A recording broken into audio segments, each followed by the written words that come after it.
Assalamualaikum warahmatullahi wabarakatuh. Perkenalkan, nama saya Rasul Hamidi. Pada kesempatan kali ini, saya akan mereview sebuah jurnal internasional yang berjudul Board Monitoring and Earnings Management Pre and Post IFRS, yang berarti papan pemantauan dan pendapatan pengelolaan pra dan pasca IFRS. Yang pertama, tujuan jurnal ini untuk menjawab pertanyaan apakah Dewan Direksi lebih efektif dalam membatasi manajemen laba setelah penerapan wajib IFRS dan secara khusus mengeksplorasi bagaimana dua karakteristik Dewan, independensi Dewan dan keberadaan komite audit berdampak pada manajemen laba. Yang kedua, teori Fama tahun 1980 dan Fama dan Danson 1983 menjelaskan bahwa penyertaan manajer puncak dalam Dewan Direksi dapat menyebabkan konflik kepentingan dan menempatkan kekayaan pemegang saham dalam risiko. Pada tahun 2005, dengan penerapan standar laporan keuangan internasional atau IFRS, perusahaan yang terdaftar di Uni Eropa menghadapi perubahan besar dalam aturan kelengkapan akuntansi mereka. Meskipun ada bukti bahwa penerapan standar akuntansi internasional mengarah pada peningkatan umum dan kualitas laba. Bart, Landsman, and Lang, 2008. Penerapan IFRS masih melibatkan pertimbangan manajerial dan penggunaan informasi pribadi.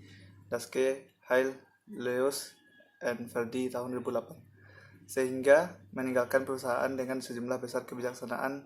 Beberapa studi menyoroti karakteristik lingkungan dan perusahaan yang memainkan peran penting dalam menentukan bagaimana perusahaan menggunakan kebijaksanaan, bahwa dengan adanya standar kualitas yang lebih tinggi, misalnya Ball, Kothari, and Robin 2000, Ball, Robin, and Wu 2003, Ball dan Sivakumar 2005, Burst-Stalher, Hale, dan Leos tahun 2006, Leos 2003. Studi kasus.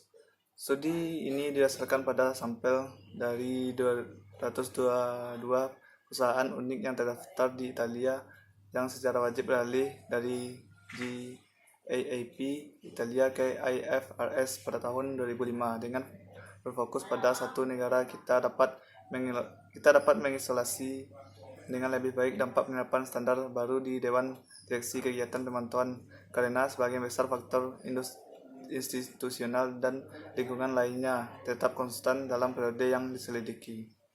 Yang keempat, teknik analisis data. Untuk menguji hipotesis, jurnal ini menyelidiki perubahan korelasi antara estimasi manajemen laba atau AWCA dan SPOS dan pengganti untuk jenis tata kelola perusahaan secara khusus. Jurnal ini menerapkan analisis regresi di mana ukuran manajemen laba digunakan sebagai variabel dependen alternatif, sedangkan dua variabel independen utama adalah Dewan Direksi. Yang kelima, hasil penelitian. Kehadiran mayoritas direktur independen menurunkan manajemen laba.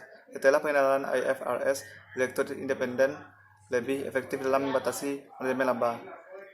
Independensi Dewan dan kehadiran komite audit lebih efektif dalam membatasi manajemen laba. Setelah pengenalan IFRS, kehadiran ahli dalam komite audit menjadi kurang penting setelah penerapan standar baru dan konsisten dengan gagasan bahwa transparansi yang lebih tinggi yang diperlukan oleh standar baru mengurangi perbedaan antara ahli dan non-pakar dalam memahami dan memantau kebijakan akuntansi yang diterapkan oleh perusahaan.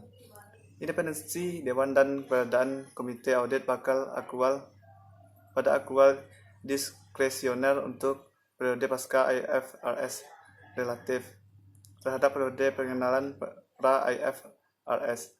Hasil menunjukkan bahwa kedua variabel ini menjadi lebih berpengaruh dalam mempengaruhi akrual diskresioner pada tahun pasca IFRS. Pengenalan IFRS meningkatkan kemampuan Dewan dan komite audit untuk membatasi manajemen laba. Baiklah, hanya itu yang dapat saya sampaikan. Sekian, terima kasih. Assalamualaikum warahmatullahi wabarakatuh.